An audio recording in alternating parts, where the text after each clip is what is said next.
तो दोस्तों कल विकी कौशल की छावा फिल्म रिलीज हुई थी और काफ़ी अच्छा परफॉर्मेंस फिल्म में दिखाया है। फिल्म की कमाई की बात बाद में करेंगे, पहले इसके एक्टर्स की बात। इसमें अक्षय खन्ना ने औरंगजेब की काफ़ी ज़बरदस्त भूमिका निभाई है। साथ में विनीत सिंह ने कवि कलश की भूमिका निभाई जो काफ़ी ज़बरदस्त रही।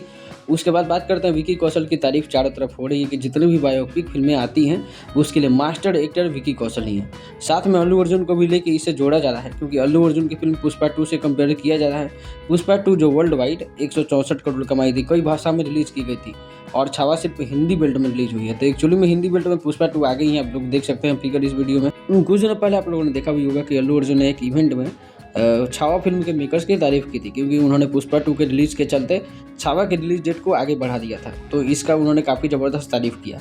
और भी जोधा अकबर जैसी फिल्में आई थी उनसे और विकी कौशल की फिल्म छावा से कंपेयर करके दिखाया जा रहा है आज के डेट में कि इस तरह की मास्टर फिल्में काफ़ी समय के बाद। अभी का अपडेट में इतना ही, मिलते हैं अगले वीडियो में अगले अपडेट के साथ। तब तक के लिए सब्सक्राइब जरूर करें।